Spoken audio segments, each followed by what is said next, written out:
Good afternoon on today's Angry Bulletin.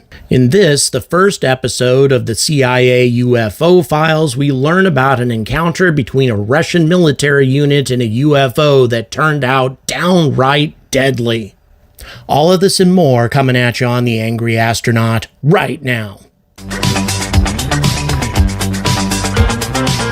Good afternoon, and once again, welcome to the Angry Astronaut. Now, before I go any further, I have one question for you. Have you been playing any games lately? Mobile games, fantasy, role-playing games, or maybe military strategy, something like that? Yeah, kind of fun, huh?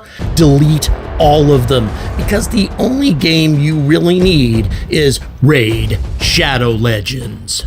So let me tell you something, I've had some time to play this game and it is amazing, but one of the first questions you might have is, does it have awesome bosses? Well, the Hydra is probably the most amazing boss I have ever seen, and it has heads for every lousy mood that you might experience, such as the head of Wrath. That's my head. It's kind of an angry head.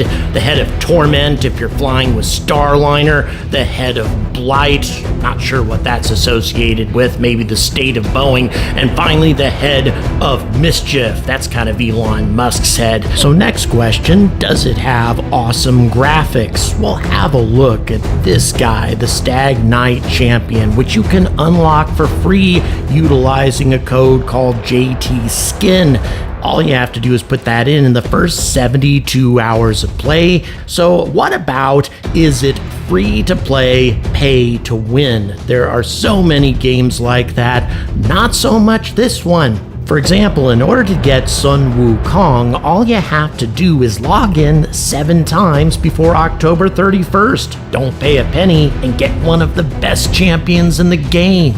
So with all of this exciting stuff and more coming to Raid, if you haven't started playing yet, then what are you waiting for? Use my link in the description or scan my QR code to get insane bonuses. We're talking about an epic champion, the Drake, and other useful things. And once you're in and crushing your enemies, come find me under the name Angry678, obviously. And if you're fast enough, you can join my clan. So just hit my link in the description, and I'll see you on the battlefield.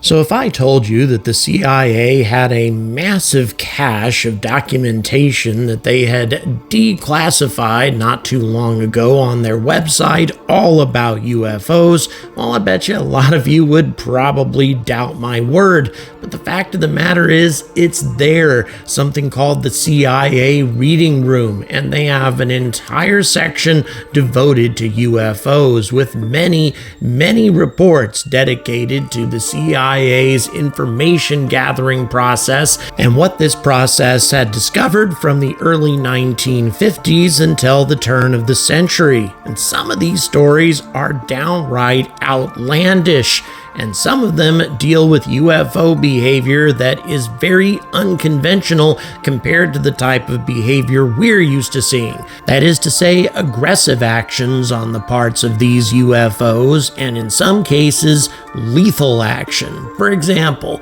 in Somaliland, there were reports of mysterious explosions taking place in 1996 in the remote eastern region of the self-declared Republic. By the way, Somaliland is a country that has not been recognized by most of the nations of the world, even though it is far more stable and prosperous than the nation of Somalia next door, that, by the way, claims their territory for themselves. In any event, enough of a geography lesson for you.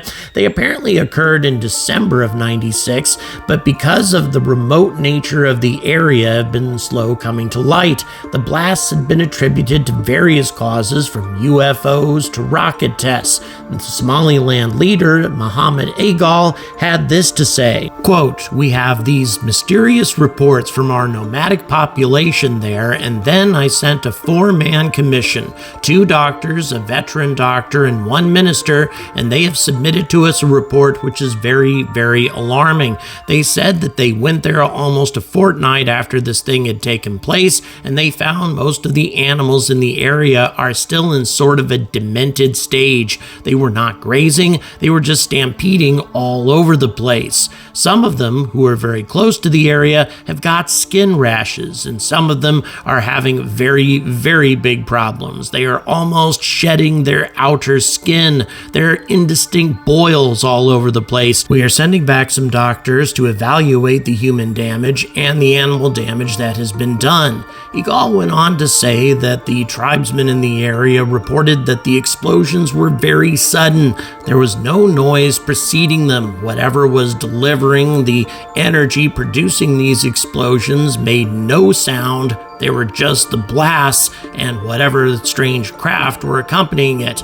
He said, quote, apparently whatever exploded was moving at supersonic speed because there was no prior noise or anything like that. You know, they just heard a very, very loud explosion, which has taken place in the light you know as the light of the explosion in the air. The area is so big that they didn't have the capability or the time to investigate the whole ground and try to pick up any debris that may have fallen. However, Egal was very clear to explain that he did not believe that UFOs were responsible for these explosions. Instead, what he thought, quote, is that there must have been a missile fired from somewhere which has exploded either deliberately over our country or whether it has exploded inadvertently, we can't tell. So what we are asking now, people like the English, the French, and especially the Americans who monitor the world, they must know what happened. You know, they definitely know what happened. They are monitoring the whole world reconnaissance 24 hours a day, and they know that happened. If it was Saddam Hussein who fired the missile, it would have been in the headlines all over the world. But apparently, whoever fired the missile is still in the good books of those who know, and they don't want to publicize it. But we want to know what happened to us so that at least we will know how to deal with it. Regrettably, I have no further information on the follow-up investigations or what the Somaliland authorities discovered, but given all of the problems that rage in that region of East Africa, it probably went to the bottom of a list of things to do, given how many more important things nations in this region have to contend with. However, what happened in Russia, allegedly, is much worse and a lot more terrifying than what was described in Somaliland. This one was not only nasty, it was downright bizarre. According to the CIA document, quote, after Mikhail Gorbachev dissolved the KGB, a lot of material from that department found their way abroad. U.S. intelligence obtained a 250-page file on the attack by a UFO in a military unit in Siberia. The file contains not only many documentary photographs and drawings, but also testimonies by actual participants in the events. One of the CIA representatives referred to the case as, quote, a horrific picture of revenge on the part of extraterrestrial creatures, a picture that makes one's blood freeze. According to the KGB materials, a quite low-flying spaceship in the shape of a saucer appeared above a military unit that was conducting routine training maneuvers. For unknown reasons, somebody unexpectedly launched a surface-to-air missile and hit the UFO. Now, this is highly unusual. Usually, when military units try to engage UFOs, these craft are capable of disengaging or maneuvering so rapidly that there's no way that anything could possibly intercept them. They simply outmaneuver or outrun the missiles. However, perhaps the UFO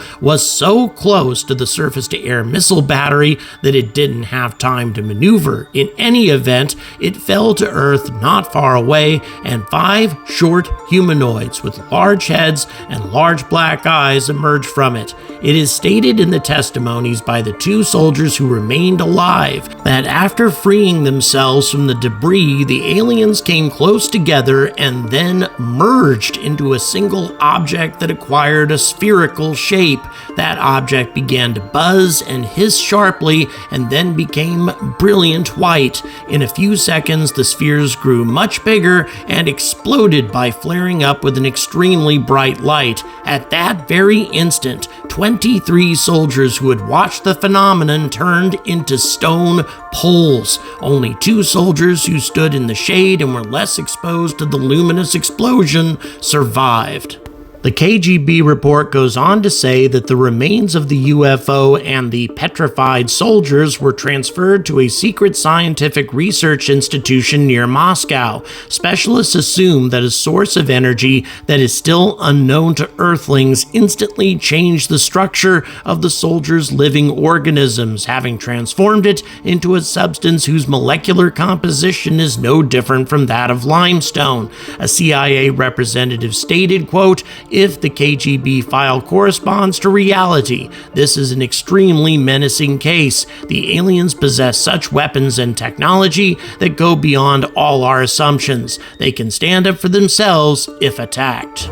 Now, obviously, this is a very disturbing tale, to say the least, and even though the UFOs were clearly acting in self-defense, well, that doesn't mean that it isn't still a bit disturbing that they're capable of doing things like this.